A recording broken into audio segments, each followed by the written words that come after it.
ئایا دەتەوێت کارتی ئینتەرنێتەکەت بە خۆڕایی و بە ئاسانی دەست بکەوێت؟ هەر جۆرە ئینتەرنێتێک بەکاردەهێنی کێشە نییە. ئێمە دەتوانین بۆتی دابین بکەین. هەر ئێستا بچۆ سەبسکرایبی کەناڵی کوردیش ئینفۆ بکەو بە بەبراوی کارتی ئینتەرنێتەکەت و کاتێک کەناڵەکە دەگاتە 6,000 سەبسکرایب تیر و پشکەکە ئەنجام دەدا.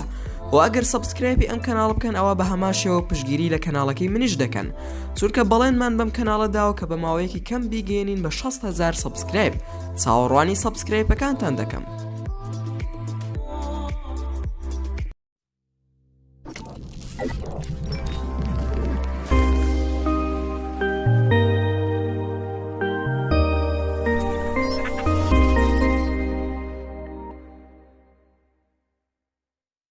جەنگی جیهانی دووەم 72 ساڵ پێش ئێستا کۆتایی پێهات. لەم شەڕەدا بە ملیۆنان کەسی بێتاوان کوژران و لە ناوچوون و هەمووشمان دەزانین کۆتایی جەنگی جیهانی دووەم بە مردنی هیتلەر و دۆڕانی ئەڵمانیا تەواو بوو. ئەدۆڵف هیتلەر بە یەکێک لە گەورەترین دیکتاتۆرەکانی دنیادا دەنرێ چونکە بۆتە هۆی کوشتنی ملیۆنان کەسی بێتاوان.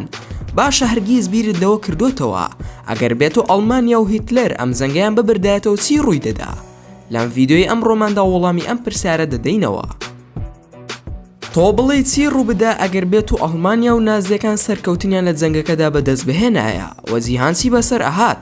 لە ساڵی 1932 هیتلەر توانی ڕووسیا داگیر بکە. ئەگەر ئەڵمانیەکان بیان بردایەتەوە ئەوە ئێستا ئەڵمانیا گەورەترین وڵاتی جیهان دەبوو. بەم شێوەیەش دانیان نەدەنا بە ڕووسیا وەک وڵاتێکی زلهێست. بەڵام ئەمە ڕووی نەدا و ڕووسیا توانی بیباتەوە لە ئەڵمانیا هەرچەندە زۆر زیانی بەرکەوت بە بۆنەی شەڕەوە بەڵام خۆی ڕزگار کرد. بەریتانیاش دەبوو بە یەکێک لە وڵاتە بەهێزەکانی جیهان چونکە ئەڵمانیا دەیویست هەر چۆنێک بێ بەریتانیا داگیر بکە. بەڵام چونکە ئینگلتەرا و دەوروپشتی ئاو بوو بۆیە هیتلەر نەیتوانی بەریتانیا داگیر بکە. لە ڕۆمانی پیاوی قەڵا بەرزەکە لە ساڵی 1963 باسی ئەم بابەتە کراوە و ڕوونی دەکاتەوە چی ڕوودەدا ئەگەر بێت و ئەڵمانیا لە جەنگی جیهانی دووەم بیباتەوە.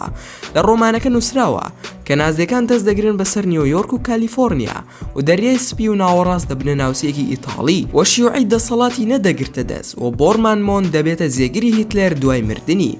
هیتلەر لە 30 مانگی چواری ساڵی 1935 خۆی کوشت کاتێک ڕووسیەکان هێرشان هێنا.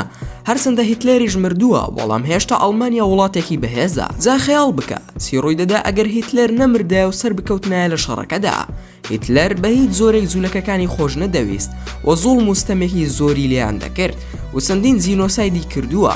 لەوانە جارێکیان 2 ملیۆن جوولەکەی سوتاند و کەسیانی بە ساغی نەهێشتەوە. بۆیە ئەگەر ئێستا نازیەکان دەسەڵاتیان هەبووایە ئەوە وڵاتێک بوونی نەدەبوو بە ناوی ئیسرائیل و لە هەمان کاتیشدا ئەڵمانیا دەبووە یەکەم وڵات کە خاوەنی بۆمبی ئەتۆمیە و بەمەش دەبووە بەهێزترین وڵاتی جیهان و هەموو نەتەوەکان تووشی ڕەگەزپەرستێکی زۆر دەبوونەوە.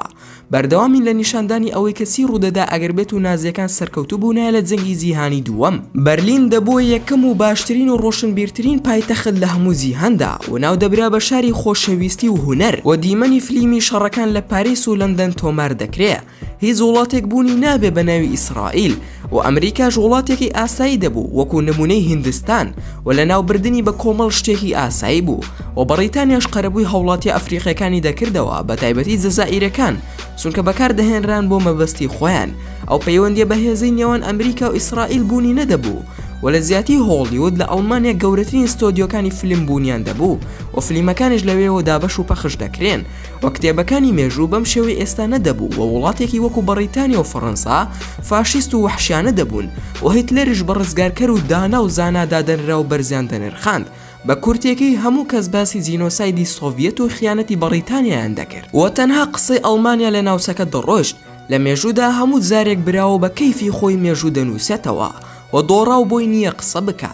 هیتلەر پلانێکی هەبوو ئەگەر جەنگی جیهانی ببردایەتەوە ئەوە هەموو جوولەکەکانی دنیای لە ناو دەبرد و دایانی کوشت و تاکیانی بە زیندوی نەدەهێشتەوە. و زۆر سوپاسان دەکەم کە تا ئێستا بینەری ڤیدۆکەم بوون. ئەگەر ڤیدۆکەمتان بەدڵ بوو ئەوە هەر ئێستا لایکی ئەم ڤیدۆم بۆ بکەن و هەروەها شەیری بکەن لەگەڵ هاوڕێکانتاندا و لە بیرشتان نەچێ ئەگەرتانەوێت هەمیشە بابەتی ناوازە لە کەناڵەکەم ببینن ئەوە هەر ئێستا سەبسکرایبی کەناڵەکەم کەن و زەنگۆڵی تەنیشی سەبسکرایبەکەش چالاک بکەن بۆ ئەوەی هەمیشە بابەتەکانتان بە ئاگادارکردنەوە پێبگا و لە بیرشتان نەچێ هەڕەخنەیەک یاخود پێشنیارێک یاخود بیرۆکەی ڤیدۆیەکت بۆمان هەیە ئەوە هەموویمان لە کۆمنتی ئەم ڤیدۆیەدا بۆ بنووسە و ئینشاءالله بە زووترین کات وەڵامتان دەدەمەوە.